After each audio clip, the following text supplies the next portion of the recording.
I thought I had to be original. To invent something new, I had to be the next Steve Jobs, Mark Zuckerberg, or Elon Musk. If I wanted to build something great, I needed a billion-dollar idea that no one had ever thought of before.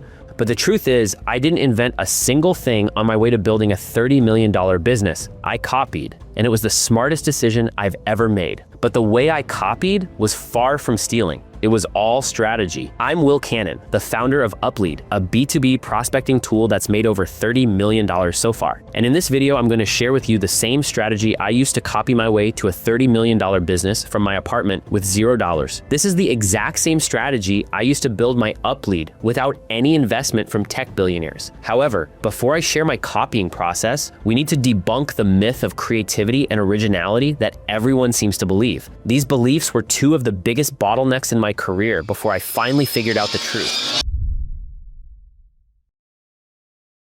You see, when I was just starting out, fresh out of high school, I genuinely thought I needed to invent something. I remember looking up invention ideas, trying to find that one unique product or service that would make me rich. This idea was ingrained in me. To make it big, you had to create something brand new, something no one had ever seen before, or at least put a revolutionary twist on an existing idea. And I know I wasn't alone in thinking this. We're constantly fed stories of genius innovation like Steve Jobs with the iPhone and Elon Musk with Tesla. These are the heroes of entrepreneurship, the ones who change the world with their groundbreaking ideas. It creates this immense pressure on aspiring founders to be a visionary, an innovator, a genius. But here's what the media and press releases don't tell you. Most of their innovations weren't actually first, because the people who truly succeeded weren't always the inventors. For example, Google.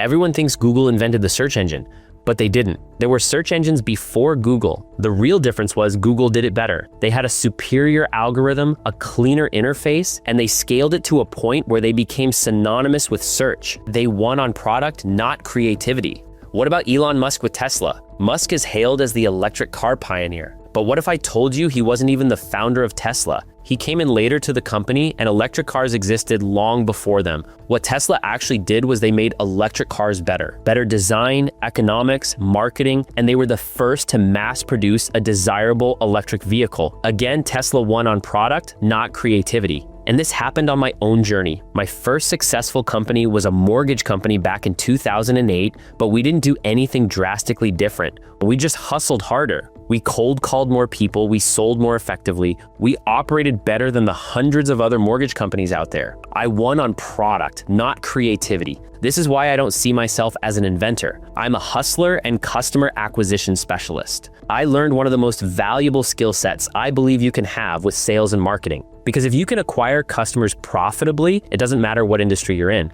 I could enter any industry and build a business by applying my skill set to a proven model. This is what I believe people should aim for, not being an inventor or creative. Dive deep into one foundational skill set: sales, marketing, product building. This is the core of what you need to make copying as a strategy work. So why do most founders still feel like copying is cheating? Well, I think it's a mix of things. Some might have a moral issue with it, thinking that person's doing it, I can't do it too. Or they assume that person's already got all the customers. But the fact is, there are very few truly new ideas. The ideas you see are the 100th iteration of someone's original idea.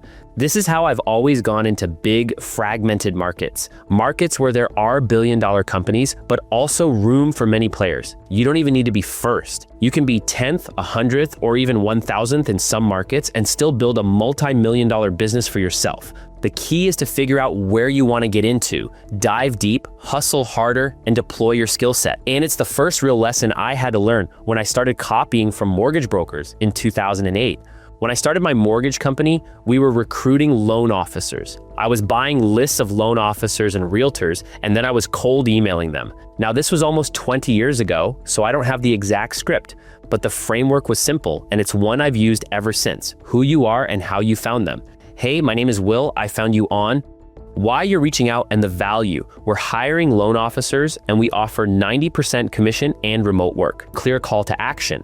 Are you free to jump on the phone for 30 minutes to see if it's a good fit? This was a common sense approach that worked. No innovation or creativity here. And it worked because it was direct, offered clear value, and had a low barrier to entry for the prospect. It was using the core skill of sales. But fast forward to my $30 million SaaS company, UpLead, and this is where my copying strategy really took off. We had a marketing agency for 10 years, and we kept running into a problem with data quality for B2B lead generation. We knew ZoomInfo was the biggest player, but we also knew their customers had complaints. This is when we started digging into their reviews on G2 and TrustRadius, sorting by the 1- and 2-star reviews. We literally read every single complaint. Data quality often inaccurate or outdated. Ease of use, clunky interface. Pricing transparency. No pricing on the website, aggressive sales tactics. And this became the base of our strategy. Do the exact opposite.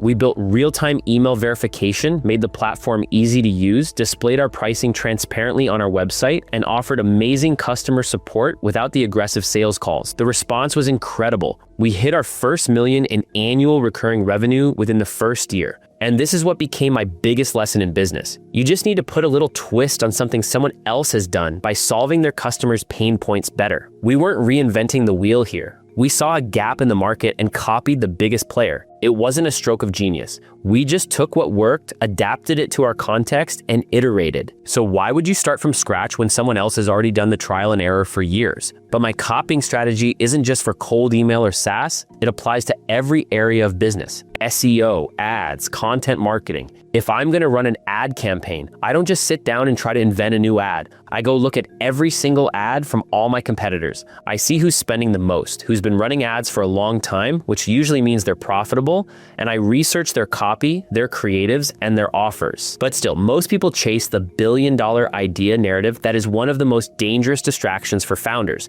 They're all chasing the next unicorn, the next trillion-dollar idea. That's why I'm going to give you my exact copying process step by step, so you can stop chasing unicorn ideas and originality and have a proven strategy that works instead. You see, smart copying starts with research. This means studying 10 competitors, seeing how they're selling, how they're marketing. It's looking at their contracts, their fulfillment, and identifying who's the best at each component. And this is where step 2 comes in. You then take the best elements from each competitor, remix them, and insert your own skill set and unique twist. I'm doing this right now with a new agency I'm building. I'm looking at everyone in the market, seeing their pricing, marketing, sales, contracts, fulfillment. I'm asking, who's the best at each? What can I learn? What can I copy?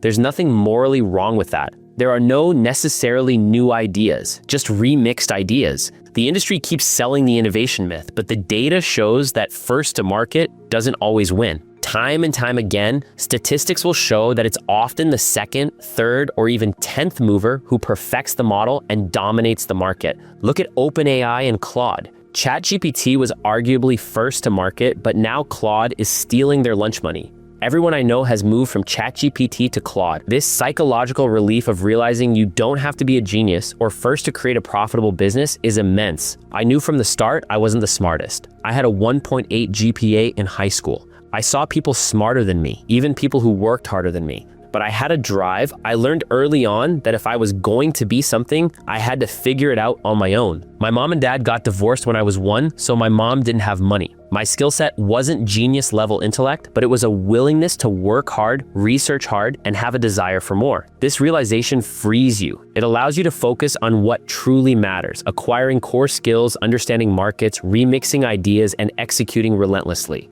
The point is, don't try to invent tomorrow morning. Stop trying to be original and go build. Stop thinking about what you want to do and just do it. Try stuff, fail, get back up, try something else. If you dedicate enough of your life to building something cool, you're going to make a better life for you and your family. Now, you know how I built a $30 million business by copying the smart way, not by inventing. So start by developing a core skill like sales or marketing. Then study the competitors already winning in your market. Finally, remix their idea to make a better version of whatever they sell. But I know that even with my copying strategy, taking the first step from zero can feel overwhelming. So I've put together a specific resource for you called the Founder's First Million. It's my step-by-step guide of what I did to go from $0 to $1 million with UpLead. And the exact same principles I used back then still apply today. Link in the video description.